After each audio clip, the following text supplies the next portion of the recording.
Good morning everyone, welcome to civil services study. Next test लगाते हैं UP PCS के लिए। आज डेट हो गई है 4 फरवरी 2021 जब यह टेस्ट रिकॉर्ड किया जा रहा है। तो चलिए स्टार्ट करते हैं। फोकस करेंगे इसमें इंपॉर्टेंट जनरल साइंस के प्रश्नों पर।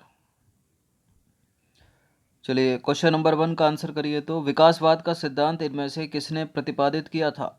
विकासवाद स्पेंसर ने, डार्विन ने, वॉलेस ने या हैक्सले ने? किसने दिया था विकासवाद? Charles Darwin. तो चार्ल्स डार्विन का मत था कि प्रकृति जो है वो क्रमिक परिवर्तन द्वारा अपना विकास करती है। विकासवाद कहलाने वाला यह सिद्धांत आधुनिक जीव विज्ञान की नींव बनी। डार्विन द्वारा प्रस्तुत प्राकृतिक वर्णवाद निम्न में से किस पर आधारित है? बताइए। अब प्राकृतिक वर्णवाद किसका है? ये भी ऑप्शन बना के पूछ सकता है कि ह्वागो डिब्रिज का है, मेंडल का है, लेमार्क का, डार्विन का। तो किसका है? डार्विन का।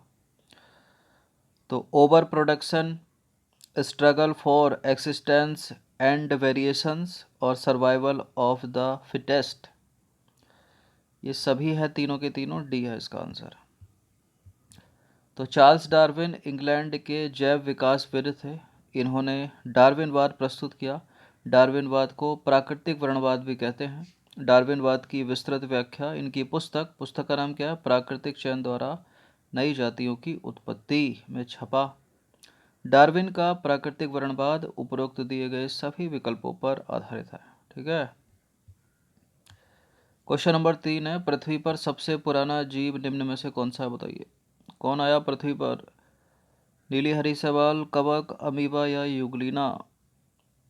देखिए छोटी क्लास में आपने पढ़ा होगा अमीबा, पैरामीशियम, यूग्लिना एक कोशिकीय जीव। तो सबसे पहले उत्तर इसका यहाँ हो जाएगा ब्लू ग्रीन एल्गी, नीली हरी शैवाल आए धरती पे। तो पृथ्वी पर सबसे पुराना जीव है नीली हरी शैवाल। यह ऐसे प्रथम जीव है जिन्होंने सूर्य के प्रकाश एवं जल के प्रयोग से भोजन का निर्माण करना प्रारंभ किया। इस प्रक्रिया से उत्पन्न हुई ऑक्सीजन गैस वायुमंडल में फैलने लगी, जो अन्य जीवों के विकास में सहायक हुई। क्या बात है। क्वेश्चन नंबर 4 पर आ जाइए। निम्नलिखित कथनों पर विचार करना है, दो स्टेटमेंट के साथ बताइए कौन सा करेक्ट है। विकास के उत्परिवर्तन का सिद्धांत ह्वागो डिब्रिज ने दिया था। इनके अनुसार नई जाति यानी स्पीसीज की उत्पत्ति अचानक एक ही बार में होने वाली स्पष्ट तथा स्थायी बड़ी विभिन्नताओं के कारण होती है। देखिए पहला तो करेक्ट सही लग रहा है। अचानक एक ही बार में हो जाती है, हजारों साल लगते हैं? बताइए। करेक्ट है दूसरा भी, सी है इसका आंसर। तो प्रयोग दोनों के दोनों कथन जो है करेक्ट है। विकास के उत्परिवर्तन सिद्धांत को हॉलैंड के पादप शास्त्री ह्वागो डिब्रिज ने दिया था। इनके अनुसार जाति की उत्पत्ति अचानक एक ही बार में होने वाली स्पष्ट तथा स्थायी बड़ी विभिन्नताओं के कारण होती है। जाति का पहला सदस्य जिसमें उत्परिवर्तित लक्षण दिखाई देते हैं उत्परिवर्ती कहलाता है। ठीक है।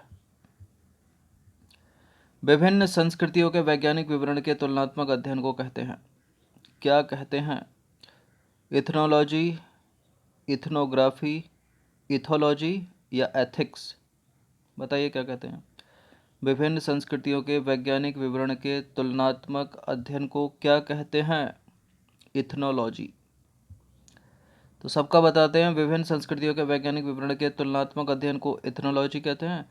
किसी विशिष्ट संस्कृत का अध्ययन इथनोग्राफी कहलाता है। संस्कृति होगा वो। देखिए मानव सहित सभी जंतुओं के व्यवहार के अध्ययन को इथोलॉजी कहते हैं और नैतिक आचार तथा कर्तव्य का मनोवैज्ञानिक अध्ययन एथिक्स कहलाता है। यूपीएससी का पेपर 4 मेंस। क्वेश्चन नंबर 6 पर आ जाइए। जैविक जगत में होने वाले कार्य गुण पद्धति के अध्ययन के इस ज्ञान को मशीनी जगत में उपयोग करने को क्या कहते हैं? बताइए।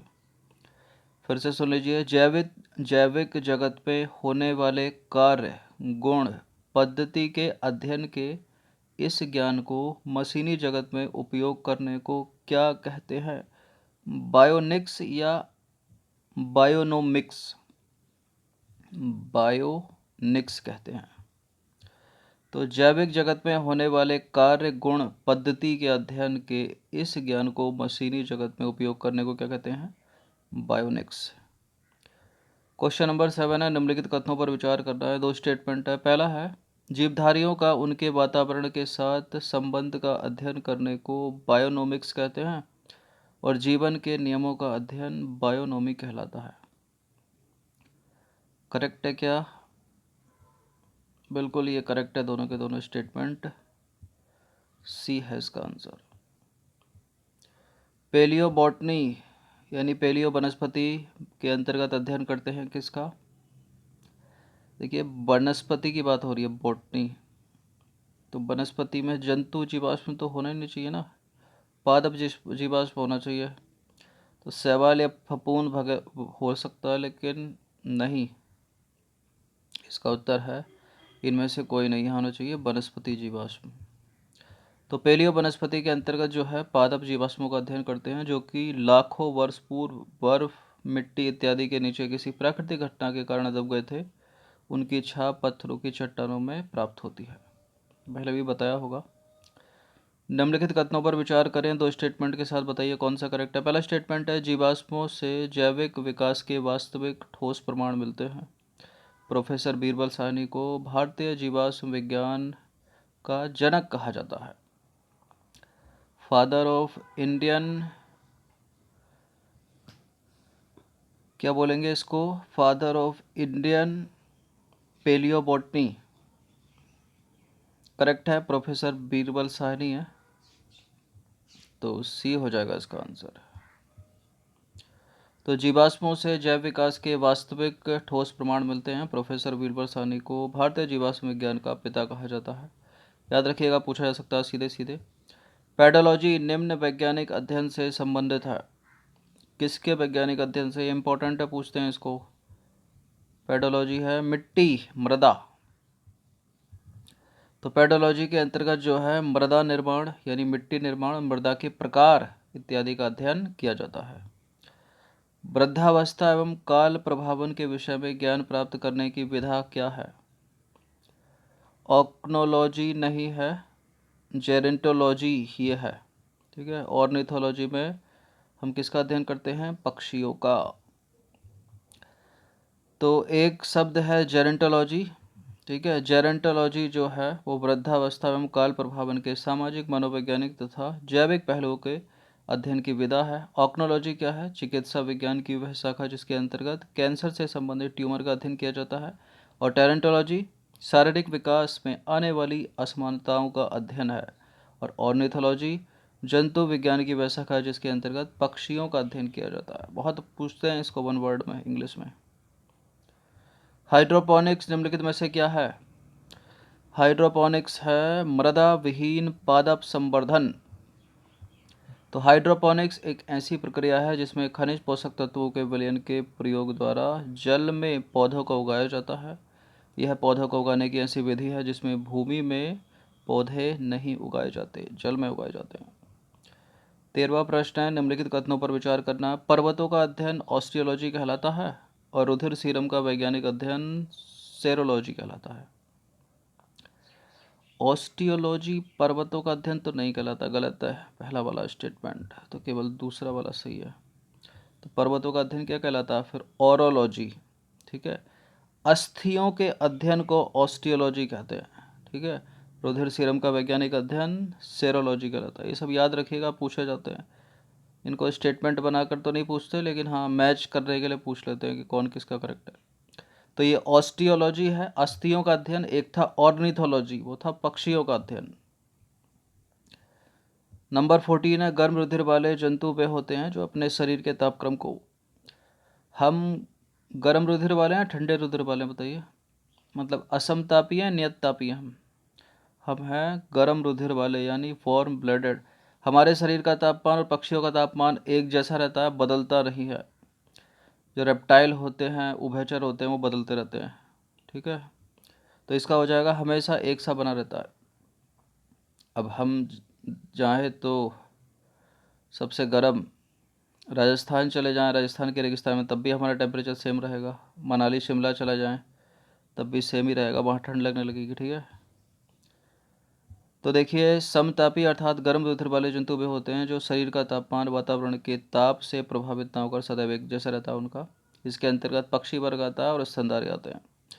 जबकि असमतापी वर्ग के अंतर्गत मत्स्य आएगा, उभयचर आएगा, सरीसृप आएगा। ठीक है, जिनके शरीर का ताप वातावरण के ताप के अनुसार घटता बढ़ता रहता है। क्वेश्चन नंबर 15 पर आ जाइए। निम्नलिखित में से कौन सी मछली नहीं है? Sea fish, pipe fish, guitar fish, star fish. Guitar fish मछली है, पाइप फिश मछली है, सी फिश मछली है, star fish, silver fish, cattle fish, ये सब मछलियाँ नहीं है। नाम है लेकिन ये मछली नहीं है।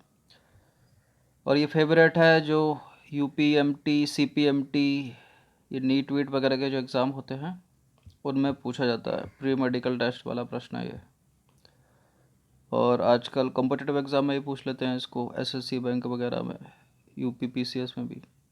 तो कुछ समुद्री जंतुओं के नाम मछलियों के नाम से मिलते जुलते हैं, परंतु ये मछलियाँ नहीं है। जैसे कि जेली फिश मछली नहीं है, स्टार फिश मछली नहीं है, सिल्वर फिश मछली नहीं है, कैटल फिश मछली नहीं है, हेग फिश मछली नहीं है, रेजर फिश मछली नहीं है। तो इनका नाम याद रखना। ठीक है, तो 15 प्रश्न थे ये जनरल साइंस के। इनकी प्रैक्टिस एक बार तो कर ही लेना, और खासकर ऐसे प्रश्नों की। Jelly fish, star fish, silver fish, cattle fish, Hague fish और रेजर फिश। धन्यवाद। इस पूरी की पूरी टेस्ट सीरीज़ की प्लेलिस्ट बना रखी है, वहाँ पर आप टेस्ट नंबर 1 से लेकर जो भी था 125-26 में उस तक पहुँच सकते हो।